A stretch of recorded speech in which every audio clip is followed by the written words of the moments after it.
All right, today we're going deep on a really critical condition, one that can unfold in the blink of an eye, Acute Respiratory Distress Syndrome, or ARDS.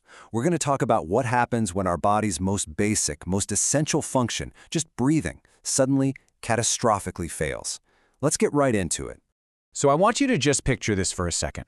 Someone is already critically ill, maybe fighting off a nasty infection or recovering from a major injury. And then, out of nowhere, their lungs just start to give out. And we're not talking about a slow decline here. This is a full-blown, rapid-fire crisis happening inside the body. It is a true medical emergency, and it's called ARDS. So to really get a handle on this, we need to go right to the scene of the crime. Let's start with what's actually happening at a microscopic level at that moment of sudden lung failure. Okay, so here's the core of the problem. Think about your lungs being filled with millions of tiny, delicate balloons. Those are your alveoli, the air sacs. In a healthy person, they inflate, and oxygen passes through their thin walls into your blood. But in ARDS, the walls of these little balloons become incredibly leaky. Fluid just pours in from the surrounding blood vessels, completely flooding them.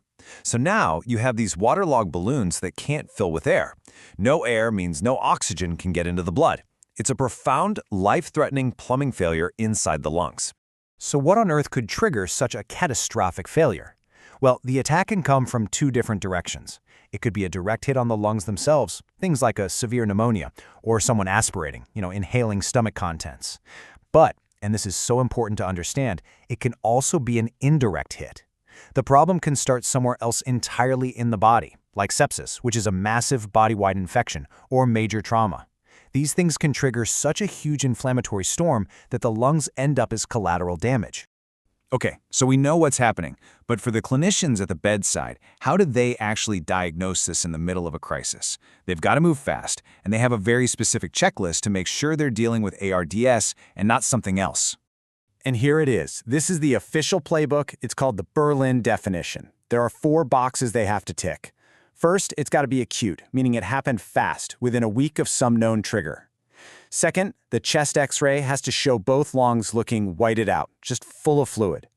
Third, and this one is a huge deal, they have to be sure the fluid isn't because the heart is failing. And fourth, the patient's oxygen levels in their blood are dangerously low, even when they're getting a ton of oxygen support. And this slide right here shows you exactly why ruling out the heart is so critical. See, when the lungs fill with fluid because of heart failure, that's a whole different problem, and it requires a completely different treatment.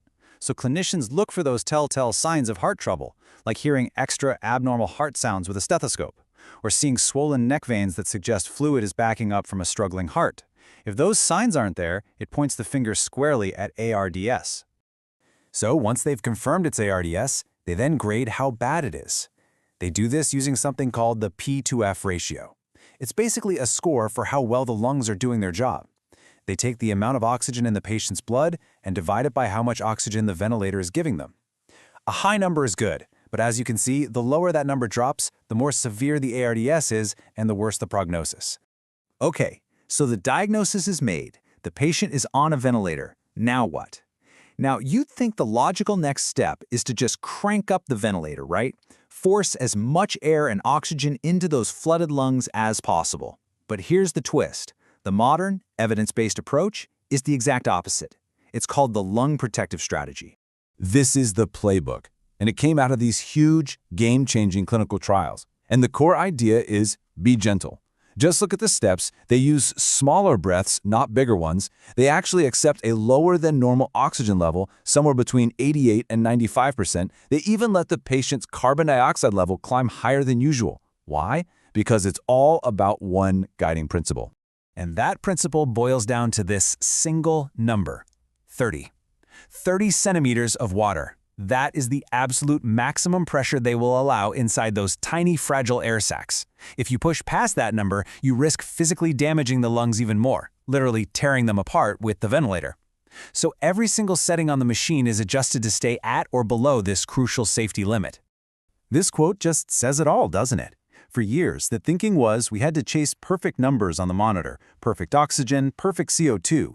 But we now know that trying to achieve those perfect numbers in ARDS can actually be harmful. The very machine trying to save the patient's life can cause more injury. So the primary goal shifts from fixing the numbers to first and foremost, do no further harm. So, gentle ventilation is the cornerstone of treatment. But what else can be done? The whole strategy is about supporting the body and giving the lungs the absolute best environment to heal themselves. And it turns out there are a few other proven therapies that really help. And these are the big ones. First, you keep the patient on the dry side. You limit their IV fluids, maybe even use diuretics to pull fluid off. The logic is simple. Less fluid in the body means less fluid that can leak into the lungs. Second, another simple but effective one. Keep the head of the bed propped up to help prevent a secondary pneumonia. And third, a major one, prone positioning. This means flipping the patient onto their stomach for most of the day. It sounds intense, but it can dramatically improve oxygen levels by helping to open up parts of the lung that were collapsed. Now, just as important as knowing what works is knowing what doesn't work. Over the decades, tons of different drugs and therapies have been tried for ARDS, and a lot of them have been shown to be completely ineffective. Yeah, you can think of this slide as a graveyard for good ideas that just didn't pan out in the real world. For example, steroids. You'd think they would help, right? They fight inflammation. But trial after trial has shown they just don't improve survival for most ARDS patients. And it's the same story for all these other therapies listed here. Sticking to what's proven to work is absolutely key. Now, I should mention a small category called rescue therapies. These are the last-ditch efforts for patients who are so sick that their oxygen levels are dangerously low no matter what you do. Something like inhaled nitric oxide can give you a temporary boost in oxygenation. It can make the numbers look better for a little while, but the hard evidence shows it doesn't actually change the patient's overall chance of survival. It's a temporary fix, not a cure. And that question right there really brings us to the central, mind-bending paradox of treating ARDS. In a disease defined by a desperate lack of oxygen, the very best thing we can do is to be gentle, to use less force, and to accept imperfect numbers. It's this incredible shift in thinking. To save the lungs, we first have to protect them from our own best efforts to help. It's by embracing that gentleness that we give the body its best shot at healing from one of the toughest challenges in all of medicine,